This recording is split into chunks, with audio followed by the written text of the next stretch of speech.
keskustelussa siihen, mutta kaikki tietää, että ei ole hyvinvointia, ei ole palveluja, ei ole etuja, jos ei ole veroja ja sitä tulopohjaa, mikä valtiolla on. Ja jos katsotaan, että miten meidän julkinen sektori on käyttänyt rahaa, niin viime vuosina aika säästeliästi. Että ei kannata syyllistää opettajia, sairaanhoitajia ja muita.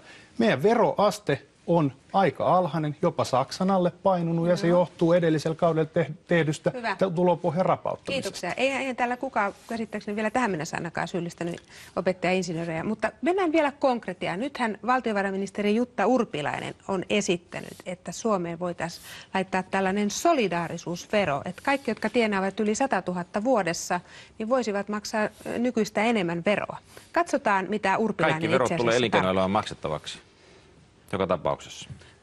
Miten kommentoisit nyt? Hän tosissaan esittää tällaista solidaarisuusveroa Suomeen, että se olisi oikeudenmukaista, että enemmän tienaavat maksaisivat vielä enemmän veroa. Jos mä sanon, että nämä alkaa sellaisia vihapuheita, että tämä alkaa vaikuttaa jo vähän niin kuin Leninin kulakkivainoilta tavallaan, että ne, jotka luo tähän uutta, niin nyt sitten yksi-kaksi niin kuin syyllistetään. Sinun mielestä se on syyllistämistä? Kyllä. Mitä sinä sanot, Satu? No mä oon kyllä ihan eri mieltä, että minusta tämä solidaarisuusvero on askel oikeaan suuntaan. Että vaikka se nyt merkitykseltään ehkä on vähäinen, mutta kuitenkin se on parasta, mitä minä olen aikoihin kuullut. Minkä takia?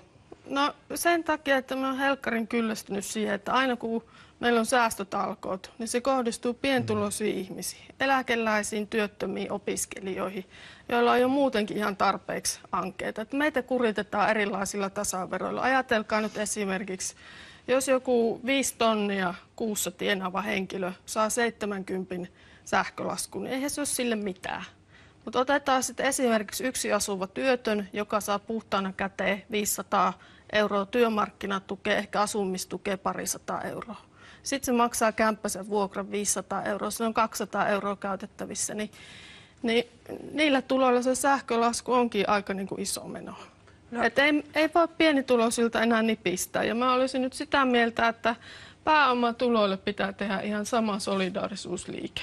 Että niitä pitää verottaa samalla lailla kuin täytyy kysyä Antti tähän väliin, kun sanoit, että kansakunta säilyy ehjänä. Etkö kuunnellut, mitä Harri tässä aikaisemmin sanoi? Hänhän puhui jo vainoista tässä. No niin kuin sanottu, niin se, että isotulosille nyt prosentti pari laitetaan lisää veroa, niin en mä kyllä nyt ihan sitä vielä vainoihin olisi vertaamassa. Että no musta on aika jännä juttu, että eliitti kovasti leikkauksia vaaditaan menojen jäädytyksiä, eläkkeisiin ja muihin. Ja sitten kun tulee yksi pieni, niin sitten ollaan heti barrikaadeilla. No joo, siis tämä verorasitushan on jo Suomessa poikkeuksellisen korkea, jos sitä vertaa meidän kilpailijamaihin. Paljonko maksoit muuten itse ansiotuloveroa viime vuonna? 48,5%. Melkein 50%. Niin. Tienasit noin 360 000. Kyllä, joo. Ja Antti tässä sanoi, että prosentti sinne tai 5, niin se on ihan naurettavaa nousta sen takia barrikaadeille. No ei mä mihinkään barrikaadeille tietenkään nousta. Minä maksan veroni varmasti sitten jatkossakin sen mukaan kuin määrät. Mutta mä sanon, siis tässä tämä poliittinen asetelma nyt, mikä tässä on, niin tavallaan niin kyllä tässä alkaa vähän niin kuin syyttämisen vaino olla tavallaan, että kun on kysymys miljardiluokan asioista, niin tämä nostetaan niin kuin framille.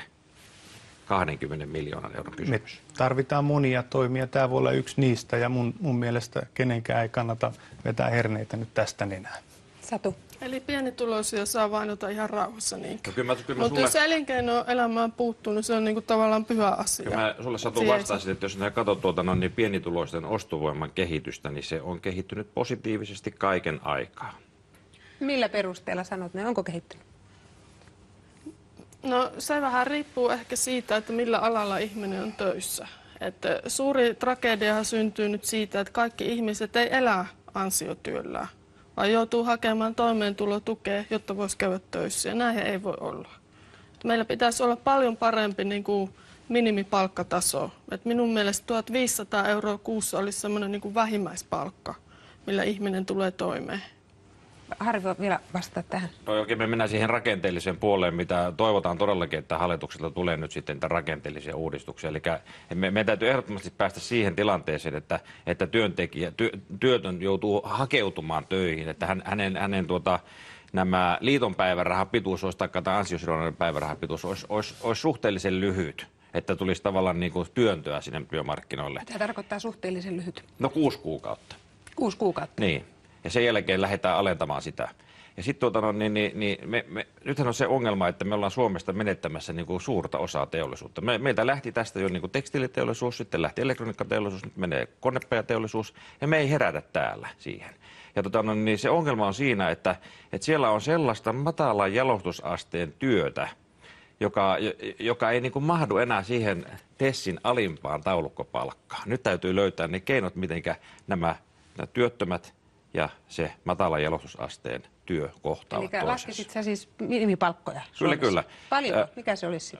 Jos me katsotaan, mitä Saksassa tehtiin, nämä Hartz-lainsäädäntö, niin siellähän on löydetty oikeat tiet. On löydetty semmoinen porras, kuinka työttömät pääsee tekemään matalan jalostusasteen töitä. Ja käytännössä tarkoittaa sitä, että meille täytyy pystyä luomaan sellainen... Paljonko olisi se, mikä se minimipalkka olisi? Minipalkka? Niin. Paljonko se olisi? Nyt mä puhun ensinnäkin siitä, että ostovoima pitää turvata. Että näinhän on tehty muuallakin. Että jos halutaan suojella sitä teollisuutta, niin silloin käytetään tällaista porrasta niin, että teollisuus maksaa siitä sen tietyn summan. Sanotaan vaikka 8 euroa tunti. 8 euroa. Ja sitten se loppu, mitä siitä jää sen ostovoiman kattamiseksi, niin se tehdään siirtotuloilla, siis sillä siirtotulolla, jota tänä päivänä maksetaan se täyssumma, siis sitä ansiosidonnaista. No niin. Eikä tästä tuli 2 asiaa. Vielä Sadulta, kun sulla on nyt kokemusta työttömyydestä, olet ollut pitkäaikaistyötä ja nyt juuri jäit työttömäksi ja ansiosidonnaisella, niin Harri sanoi tässä, että 6 kuukautta ja sitten pois ansiosidonnaiselta. Toimisiko se ja tämmöinen minimipalkka? No, minusta tämä kuulosti vähän työttömien syyllistämiseltä siinä mielessä, että ikään kuin olisi työttömän oma vika, jos ei saa niin kuin töitä. Kun monet ihmiset hakee aktiivisesti töitä ja silti se on niin kuin tuloksetonta ja silti meillä on niin kuin pitkäaikaistyöttömyyttä ja vaikeasti työllistyviä. Että nyt pitää niin kuin välttää tällaista vastakkainasettelua tässä. Että mä uskon, että suurin osa Suomen työttömistä oikeasti haluaa töihin, mutta ne ei kelpaa näille nykyisille työmarkkinoille. Että on tällainen niin kuin kohtaanto-ongelma, että kaikki me ei olla validia työvoimaa niin kuin teollisuuden kannalta. Tästähän juuri on kyse, että siis minimipalkassa, joka tulee työntekijälle, ei tietenkään voida joustaa alaspäin, mutta voidaan joustaa siinä, että mikä on kustannus työnantajalle.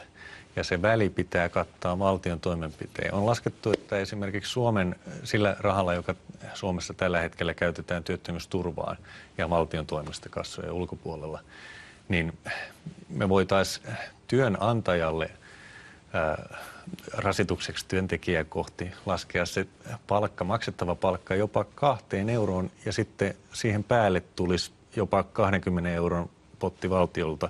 Ja kun tämä asteittain sit muuttuu tämä käyrä, niin päästä siihen, että 20 euron kohdalla sitten koko rasitus olisi työnantajan omassa piikissä.